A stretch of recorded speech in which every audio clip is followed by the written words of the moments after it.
Oh my goodness, it's chapters like these that make me so proud to be a Black Clover fan. Nothing short of One Piece in the magazine right now can even hope to emulate this sort of fulfillment. With the previous chapter, Yuno finally put an end to Zenon's devilish reign of terror, and with that, every member of the Dark Triad have now been defeated.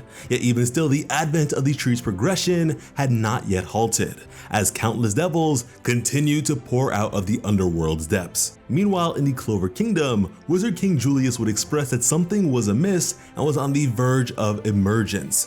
Now, this was very alarming. He for some reason seemed to be the only one feeling this way. It's unclear exactly what he's referring to here, but for him to feel this way from a distance so estranged from the Spade Kingdom, it is more than likely that something directly related to him is on the verge of happening, which is pretty damn exciting.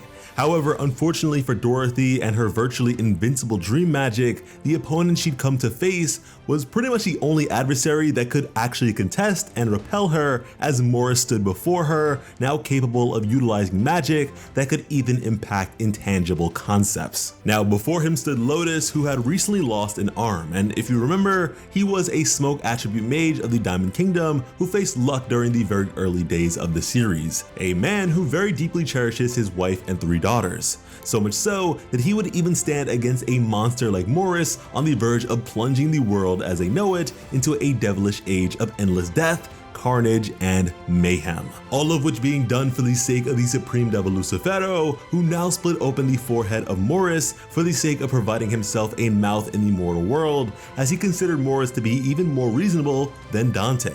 And as it turns out, despite Megecula's beliefs, Lucifero knew all about her plans to be released by her lonesome.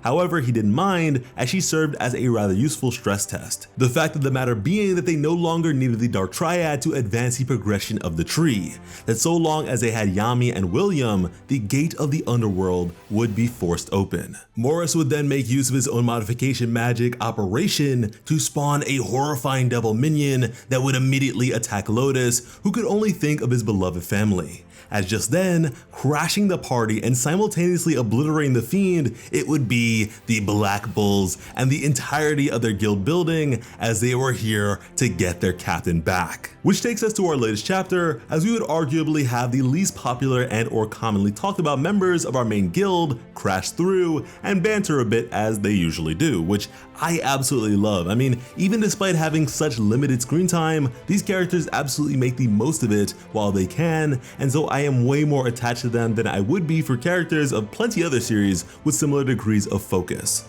Lotus was grateful that his life had been saved, although it was very clear that at this point, even crazier additions had entered the fray.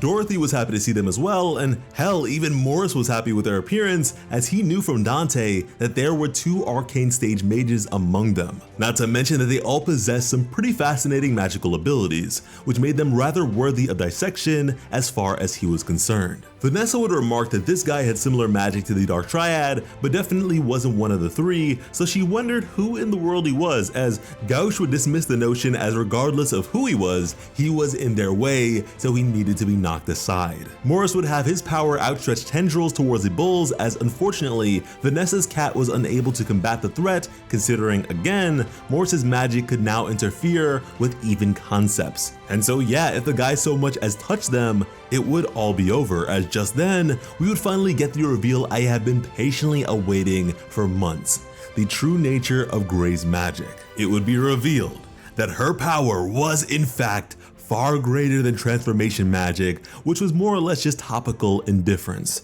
That in reality, she possessed a magic never before seen, capable of changing the very structure of a target. This, my friends, was transmutation magic.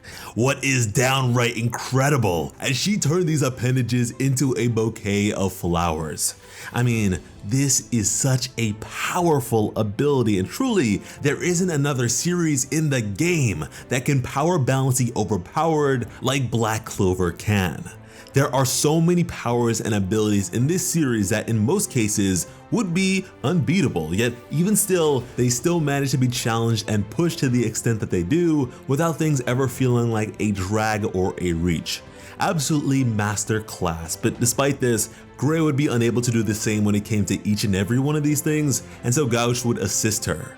as by looking at him, he was able to create several mirror duplicates of her, which completely quelled the onslaught of the Fiend. And this is the kind of stuff that makes Black Clover so damn good. Even these relatively simple powers, when combined with one another, are so fascinating to observe. For such a simple power system, it is remarkable how much diversity, intrigue, and overall creativity Tabata is able to present us all with. But with this attempt no longer working, Morris, who was still amused, would employ the powers of Lucifero himself. Gravity magic, presence of the Demon King.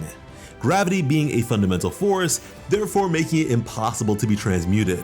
But as the guild building was being crushed under the pressure, Henry would begin to speak and say that back when Dante attacked, he couldn't protect his friends, but this time, things would be different as Gordon would grip onto his shoulder. Gordon, who had finally returned from training with his family.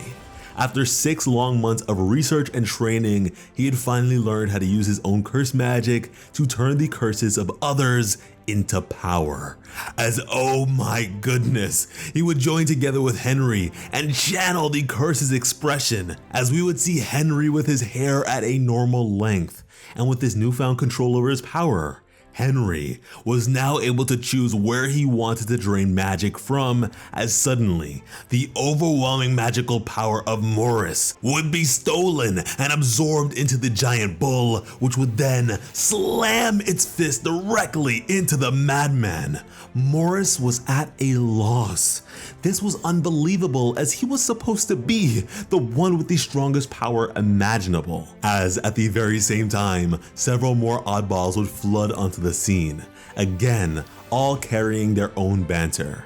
And Morris would continue with his own banter, speaking of how he was on a different plane of existence from the rest of them, and all that kind of stuff, as boom! Again, this man would be pimp slapped across the room. They did not care if he was the final devil host or Morris of the Diamond Kingdom. None of that stuff mattered, because they only had one thing left to say to this man. As gang, we had the whole squad mobbing in here, telling this man to give them back the captain of the Black Bulls, and that was the chapter.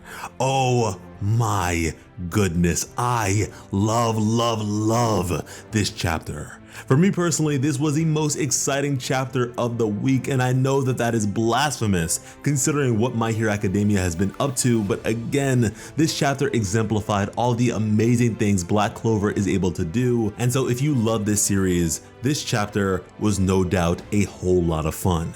The gang is all here and ready to strike fear into the dark hearts of these devils.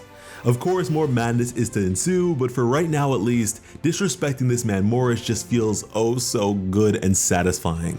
This is where and when the Black Bulls as a whole become legends. I am so ready, and I hope you are too. If you are, be sure to subscribe to Plot Armor with notifications on, because the Plot Army is mobbing just like the Black Bulls in overtime. Because when it comes to bringing you some of the best Black Clover content on the platform, Plot Armor has you covered. As always, I'm Slice of Otaku. Thank you all so much for watching, and have an awesome day. I love you.